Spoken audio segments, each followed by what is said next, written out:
देखते ही देखते 15 दिन बीत गए। इन 15 दिनों तक पिताजी ने हम में से किसी से बात नहीं की थी। अधिकतर समय वह पूजा पाठ में ही बिताते थे या कभी बालकनी में बैठकर आसमान की तरफ देखते रहते थे। फ़र्क सिर्फ इतना है कि कुछ दिन पहले वह अपनी पत्नी का हाथ पकड़कर बैठते थे, अब अकेले बैठे रहते हैं। कभी कभी जब आधी रात को उठती हूँ तो पिताजी के कमरे की बत्ती जलती हुई देखती हूँ।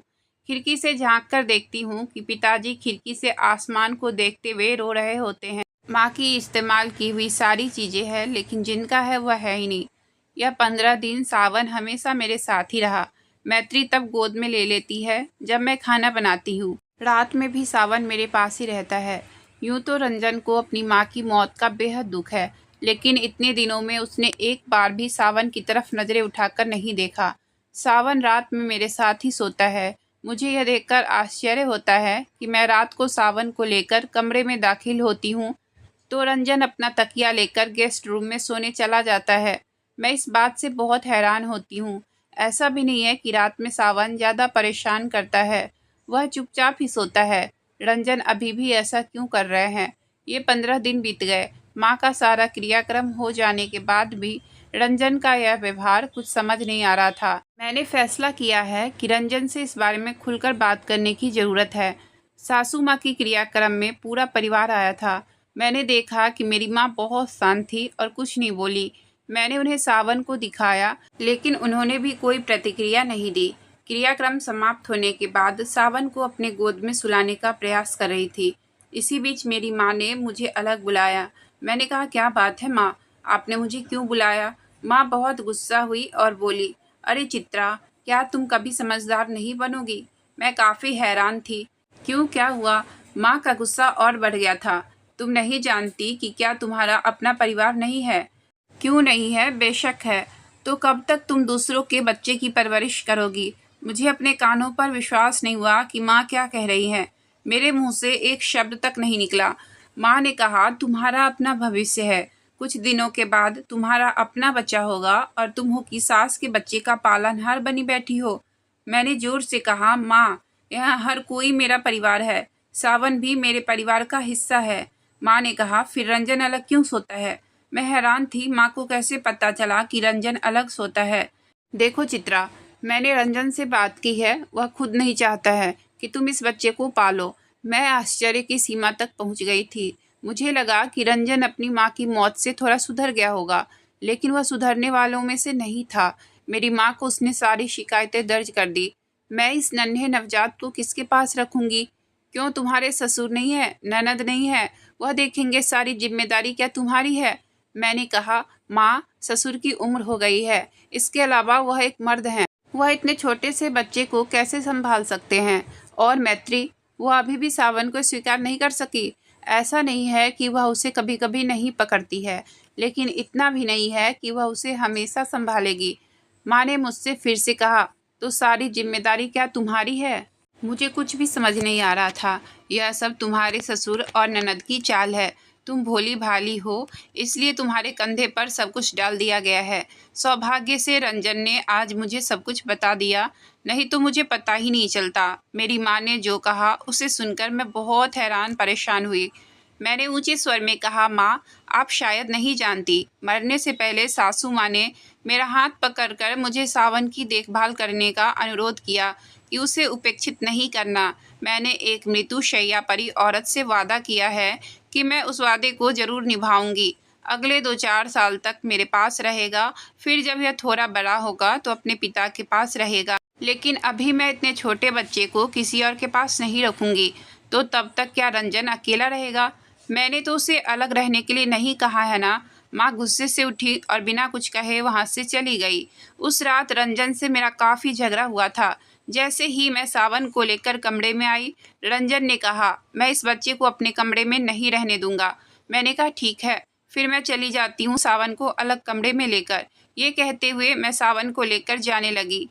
यह देख रंजन आग बबूला होकर पीछे से आकर मेरा हाथ पकड़ लिया और हाथ ममोड़ते हुए कहा, तुम्हारा दिमाग तो ठीक है ना? जितना मैं कहता हूँ उतना करो, समझी? ज़्यादा उड़ने की कोशिश मत करो।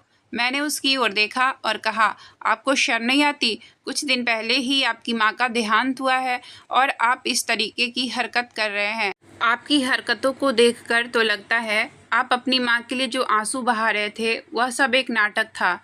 रंजन गुस्से से तिलमिला उठा और बोला, तुम्हें शर्म नहीं आती? पति को दूसरे कमरे में छोड़कर तुम पराया बच्चा पाल रही हो। मैं रंजन की बातें सुनकर हैरान रह गई और रंजन से कहने लगी, पराया बच्चा? आप पराया बच्चा किसे कह रहे हो?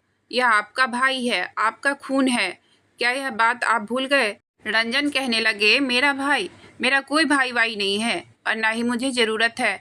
मुझे ऐसा भाई नहीं चाहिए जो मेरी माँ की मौत की जिम्मेदार हो। मैंने कहा, रंजन, मुंह संभाल कर बात कीजिए। नीच आदमियों की तरह भाषा निकालते हुए आपको शर्म भी महसूस नहीं हो रही है? आप एक छोटे बच्चे के बारे में इतनी बुरी बात कैसे कर सकते हो? वह कहने लगे, हाँ, मैं तो एक नीच आदमी हूँ और तुम तो मदर टेरेसा हो। एक बात कान खोलकर सुन लो, मैं जैसा भी हूँ, लेकिन यह बच्चा मेरी माँ की मौत की जिम्मेदार है, बस। मैंने चिढ़ाने वाली मुस्कान के साथ कहा, अच्छा, तो बच्चा जिम्मेदार है? और आपने जो अपनी माँ को गाली दी वह क्या है? उनकी खबर लेने तक की भी ज़रूरत नहीं समझी आपने। उन्हें लगातार भावनात्मक पीड़ा दी। यह व्यवहार आपकी माँ की मृत्यु के लिए जिम्मेदार नहीं है। रंजन की आंखें और चेहरा गुस्से से लाल हो गया था। वह कुछ कहने ही वाले थे कि पिताजी ने मुझे आवाज़ दी, बेटी, सावन को लेकर बाहर आना। मैं काफ़ी हैरान थी। इन 15 दिनों तक पिताजी ने किसी से बात नहीं की थी। आज वह इतनी रात को अचानक आ गए। मैंने रंजन से धीमी आवाज़ में कहा, आप पिताजी के सामने कोई सीन क्रिएट नहीं करेंगे। यह कहकर मैं कमरे से बाहर आ गई। रंजन गुस्से से आग बबूला होने लगा। पिताजी, आप अभी तक सोए नहीं, बहुत रात हो गई है। पिताजी ने धीरे से सावन को मुझसे ले लिया और उन्होंने उसके माथे पर एक छोटा सा चुंबन किया। फिर पिताजी ने मुझसे कहा, आज से यह मेरे साथ रहेगा। मैं जानता हूँ बेटी, इतने दिन तुमने बहुत तकलीफ़ें झेली हैं। तुम्हारी माँ के जाने के बाद से मैं खुद को संभाल नहीं पा रहा था। मैं तुमसे माफ़ी मांगता हूँ, लेकिन आज से यह मेरे साथ रहेगा। पिताजी की बातें सुनकर मैं शर्म से लाल हो गई। क्या इसका मतलब यह है कि पिताजी ने रंजन की सारी बातें सुन ली थी? मैं पिताजी को कुछ कहने के लिए गई, पर उन्होंने मुझे बोलने नहीं दिया। जाते जाते पिताजी पीछे मुड़े और बोले, हमारे लिए तुम आपस में कोई वाद विवाद मत करना। माँ के अलावा एक पिता भी अपने बच्चों का परवरिश कर सकता है। मैं दरवाजे पर टेक लगाकर खड़ी हो गई। मेरी आंखों से आंसू बहने लगे। मैं थोड़ी देर में कमरे में लौट आई। अब मुझे इस कमरे में रहने से नफरत होने लगी है। फिर भी मैं अपने ससुर की खातिर चुप रही। सावन को पिताजी लेकर गए, इसलिए शायद रंजन काफ़ी खुश नज़र आ रहे थे। रंजन ने मुझसे कहा, मैंने तुमसे बहुत पहले ही कहा था, तुम मेरी पत्नी के रूप में इस घर में आई हो, तो जो मैं कहूँगा तुम्हें मेरे कहे अनुसार करना होगा। लेकिन तुमने मेरी बात कभी नहीं मानी, क्योंकि सारे फैसले अकेले लेने की तुम्हारी फितरत है और मुझे इस सब से नफरत है। इन आदतों को बदलो। मेरे कान गुस्से से जल रहे थे। रंजन को मैंने रूंधे स्वर में कहा, मेरी अपनी कोई राय नहीं हो सकती। मुझे आपके लिए खुद को बदलना होगा। लेकिन हाँ, मुझे ये कहने पर मजबूर होना पड़ रहा है कि माँ की मौत से कुछ दिन पहले तक आप दोनों भाई बहनों से मिले दर्द में एक जीवित इंसान ने आपकी शांति के लिए मौत को गले लगा लिया। वह नहीं रुकी, क्योंकि आप लोगों ने उन्हें कम पीड़ा नहीं दिया। आप लोगों ने घरियाली आंसू बहाकर माँ की मौत का भी नाटक बना दिया। यदि आप वास्तव में अपनी माँ के लिए शोक करते हो, तो उनके जिगर के टुकड़े से इस तरह का व्यवहार नहीं करते, जो एक मासूम नासमझ दूध पीता बच्चा है। मैं जानती हूँ कि आप एक कठोर इंसान हो, लेकिन कभी यह एहसास नहीं हुआ कि आप इतने बुरे इंसान भी हो। रंजन ने गुस्साए चेहरे से मेरी ओर देखा। ऐसा लगता है कि वह कभी सोच भी नहीं सकता था कि मैं उनकी पत्नी, जो उसकी हर बात मानती है, वह उसकी आंखों में आंखें डाल इतना कुछ कहेगी। गुस्से में आग बबूला होकर वह करवट बदलकर सो गए। मुझे नींद नहीं आ रही थी, इसलिए बालकनी में अकेली खड़ी हो गई। मुझे सासू माँ की बातें याद आ गई। तुम मेरी अच्छी बेटी हो, तुम इस बच्चे को देखना, उसकी उपेक्षा मत करना, वरना मुझे कभी शांति नहीं मिलेगी। लेकिन मैं अपनी सास से वादा निभा नहीं सकती थी। जैसे ही मैं अपनी आंखें बंद करती हूँ, सासू माँ का मुस्कुराता हुआ चेहरा दिखाई देता है, जैसे वह मुझे देखकर मुस्कुरा रही हो। मैं आसमान की ओर देखती हूँ। मैं खुद से सोचती हूँ, क्या मैं इस परिवार को इकट्ठा रख पाने में सक्षम हूँ? रंजन, मैत्री और सावन के बीच का फासला दूर कर पाऊंगी? ससुर का मुस्कुराता चेहरा फिर से देख पाऊंगी। जैसे मेरे दिन कट रहे हैं, यह सिर्फ मैं ही जानती हूँ। एक ओर सासू माँ का दिया हुआ वचन है, तो दूसरी ओर रंजन दिन ब दिन छोटे सावन पर और हिंसक होता जा रहा है। मेरी समझ में नहीं आता है कि एक बड़ा आदमी एक मासूम बच्चे पर इतना गुस्सा कैसे कर सकता है। दिन जैसे जैसे बीत रहे हैं, मुझे ऐसा लगने लगा है कि रंजन सावन को अपना प्रतिद्वंदी मानने लगा है। उसके मुताबिक माँ की मौत के लिए सावन ही जिम्मेदार है। जब भी मैं इस बात का विरोध करती हूँ कि उसने सबसे बड़ा बेटा होकर भी अपनी माँ का दर्द समझने में नाकाम रहा, तब रंजन गुस्से में नजर आता है। मुझे कभी कभी आश्चर्य होता है। मैं समझ नहीं पाती हूँ कि ऐसे व्यक्ति के साथ मैं जीवन भर कैसे रह सकती हूँ। लेकिन मैं इस परिवार को छोड़कर नहीं जा सकती हूँ, क्योंकि मैंने सासू माँ को वचन दिया था कि मैं किसी भी कीमत पर उनके कलेजे के टुकड़े को संभाल कर रखूंगी। इसी तरह वाद विवाद से दिन गुजर रहे थे। एक दिन मैं घर की साफ सफाई कर रही थी।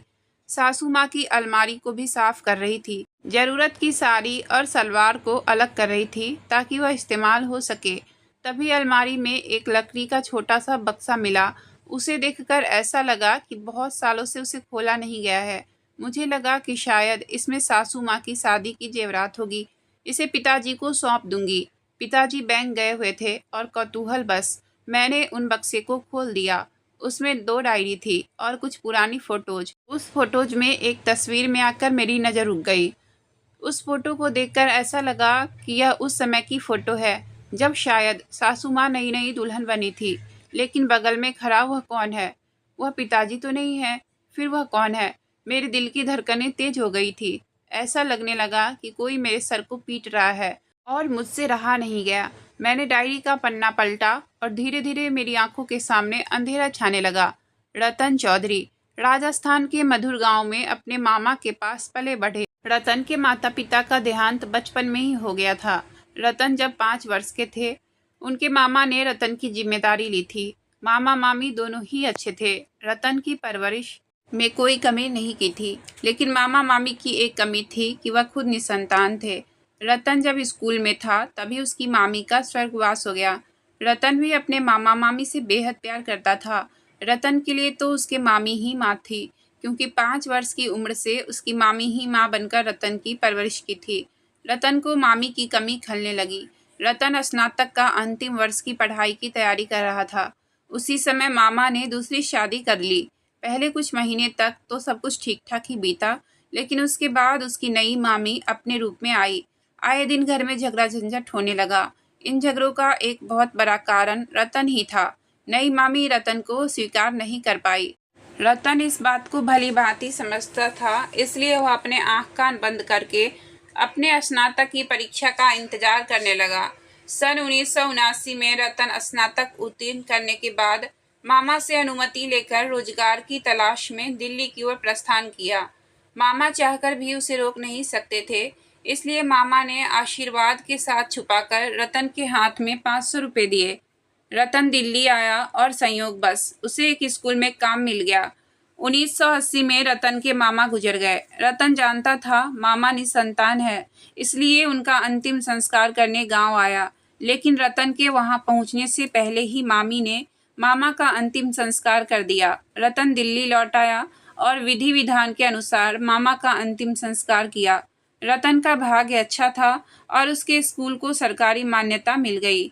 अब वह एक सरकारी स्कूल का शिक्षक बन गया। ऐसे ही रतन काम के प्रति निष्ठावान था। व्यवहार कुशलता के कारण सभी उसका प्रशंसक थे। रतन जिनके घर किराए पर रहता था, उनकी एक लड़की थी। एक दिन मकान मालिक स्वयं अपनी लड़की का रिश्ता लेकर रतन के सामने उपस्थित हुए। रतन ने अपने बारे में उन्हें सब बताया। बचपन में माता पिता के देहांत के बाद मामा के पास पले बढ़े। अब मामा भी नहीं रहे। मकान मालिक रतन को पहले से ही पसंद करते थे।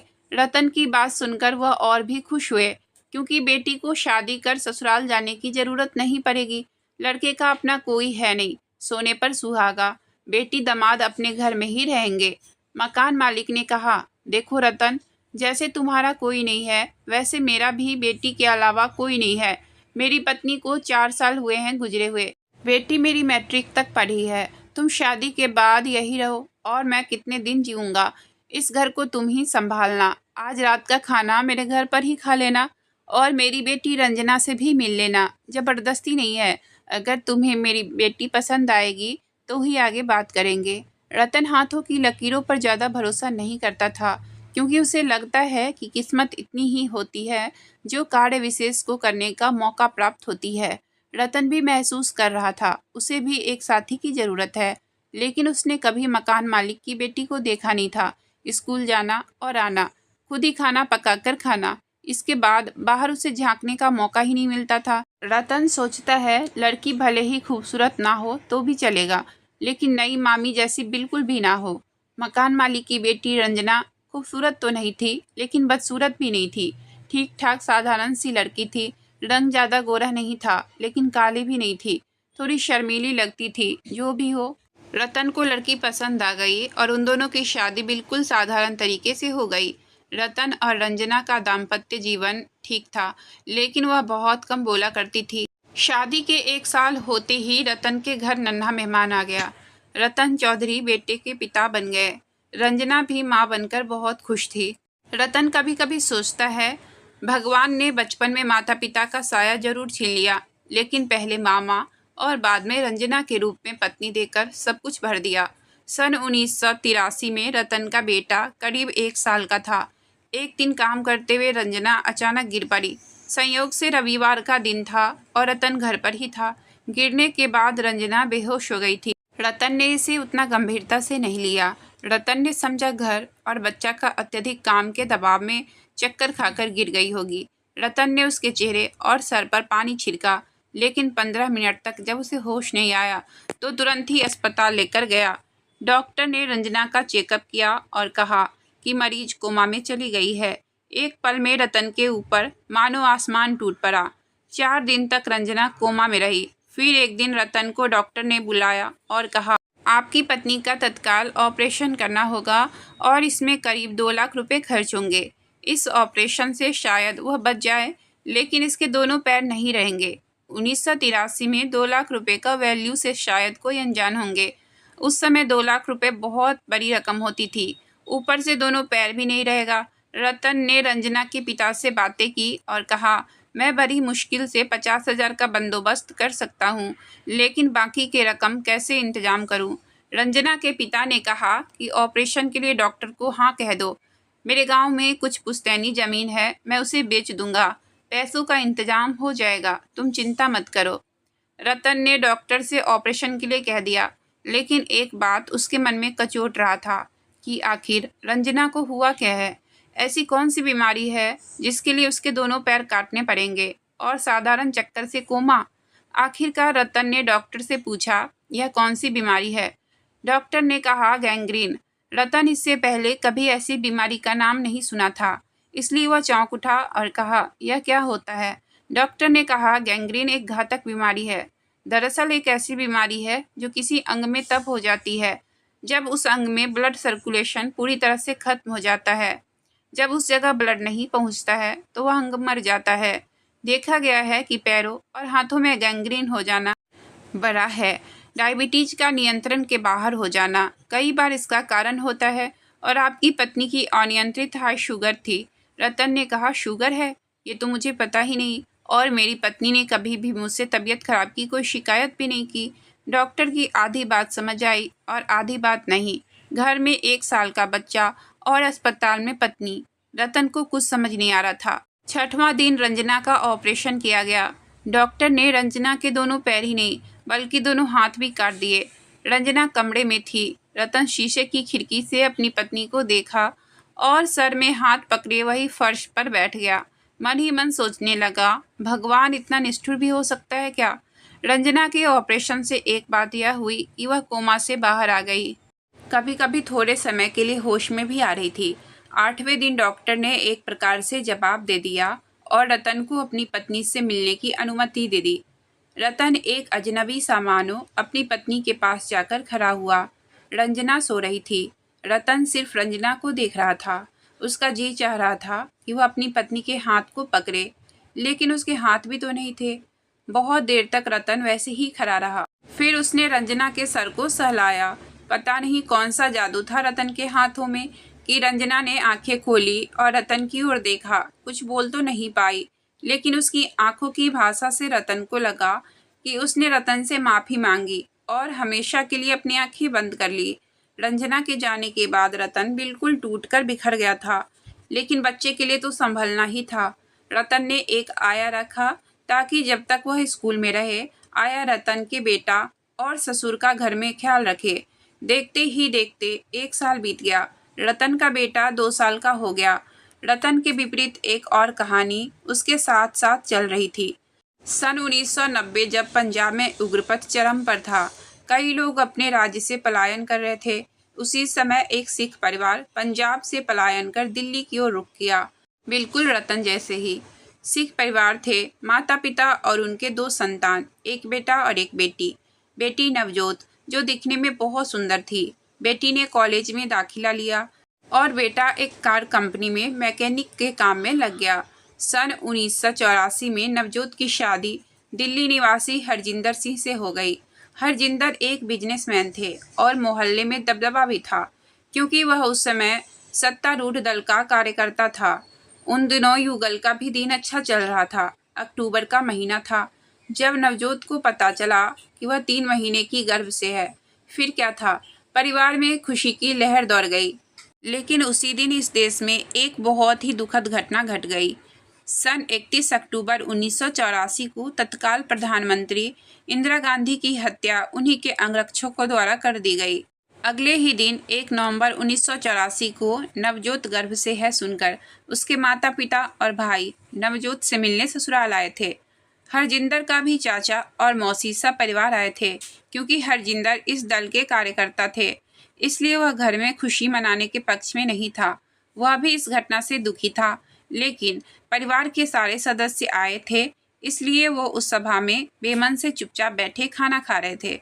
अचानक बाहर से लोगों की आवाज़ आने लगी। हरजिंदर ने बाहर देखा और पीछे पीछे नवजोत भी गई, लेकिन कुछ समझ नहीं आया।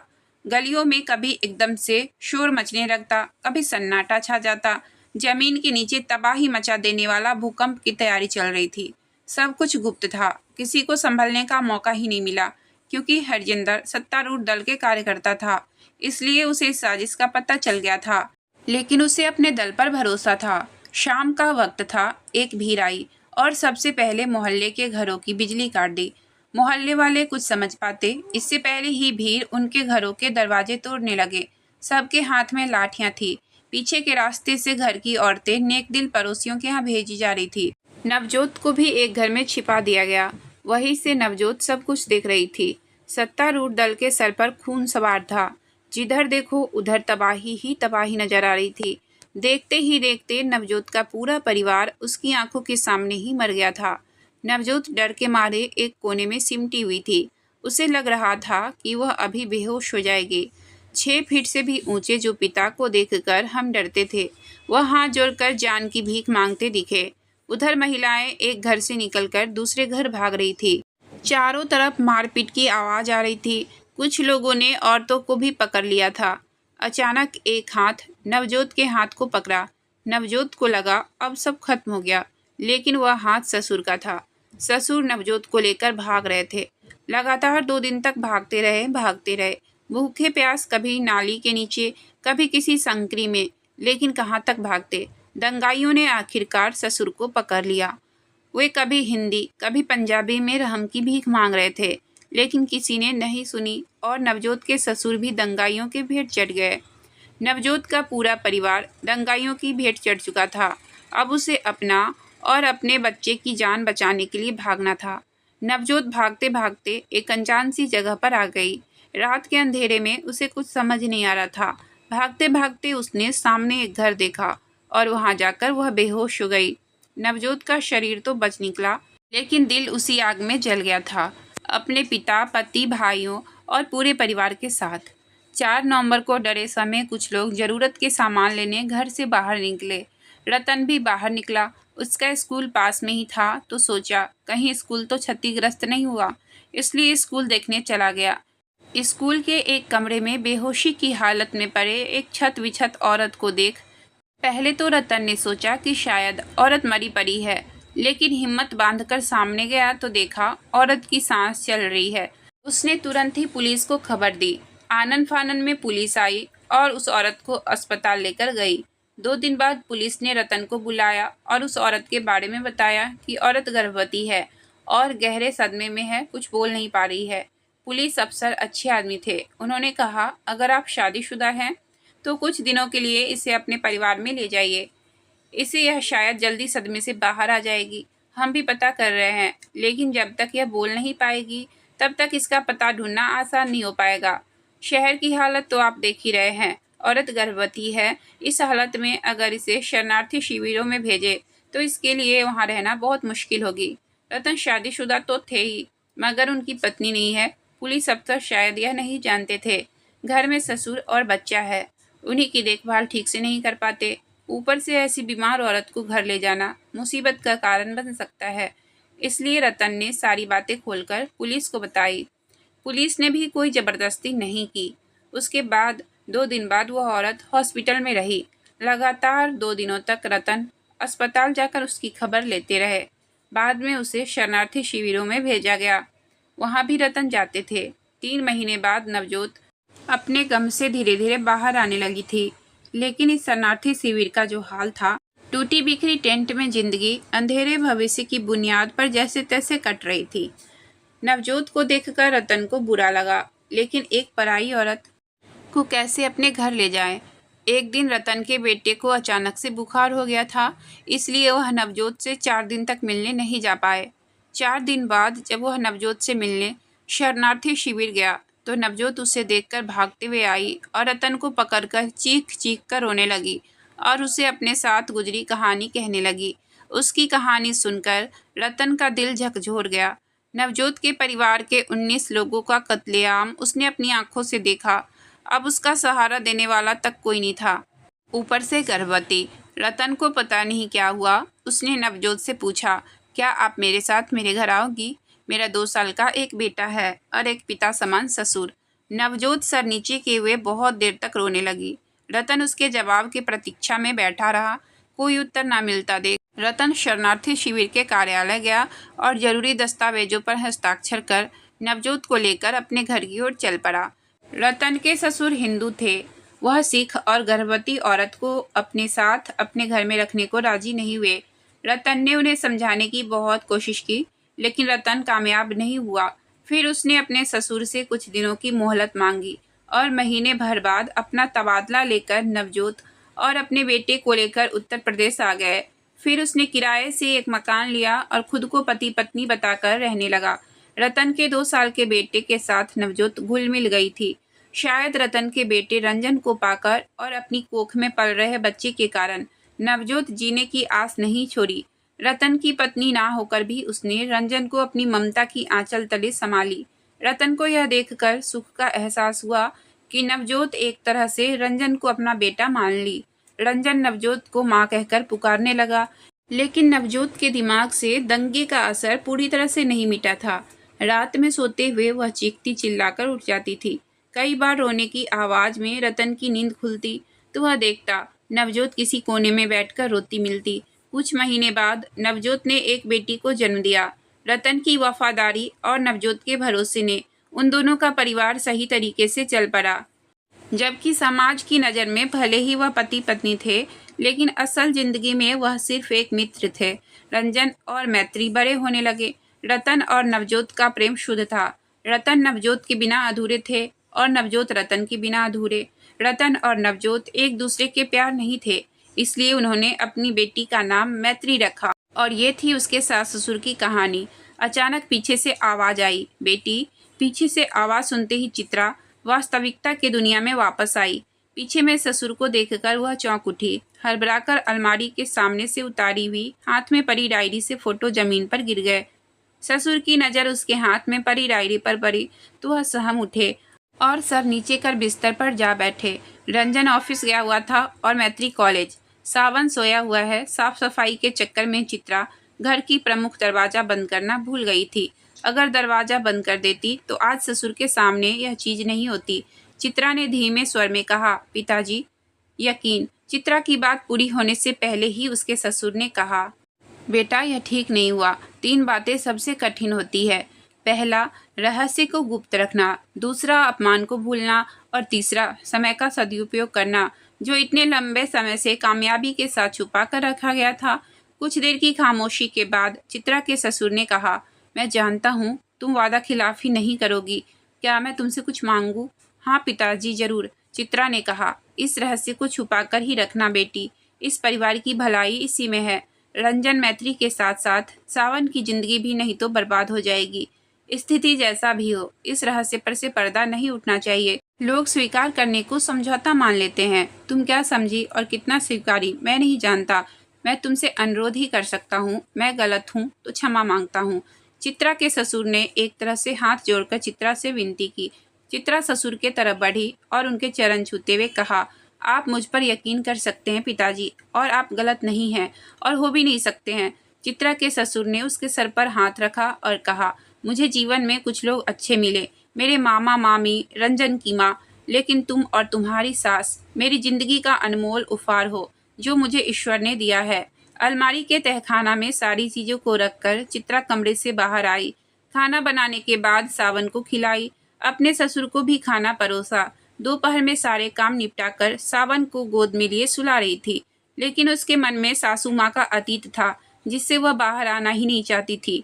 चित्रा सोचती है, बिना ब्याह के साथ ससुर इतने लंबे समय जिंदगी कैसे जिए। चित्रा सोचती हुई एक जगह पर अटक जाती है। उसकी गणना एक जगह पर मेल नहीं खा रही है। सास ससुर की जब पूरी जिंदगी बिना काम वासना की गुजरी, तो सासू माँ गर्भवती कैसे हुई? ये जानने के लिए वह ससुर जी के पास गई और ससुर जी ने उसे बताया। आज की कहानी मैं यहीं तक रखती हूँ। इससे आगे की कहानी मैं कल लेकर आऊँगी। अगर आपको कहानी अच्छी लगी हो तो प्लीज़ वीडियो को लाइक और चैनल को सब्सक्राइब करें। बहुत बहुत धन्यवाद। और हाँ, आगे की कहानी कल इसी टाइम पर सुनना ना भूलें।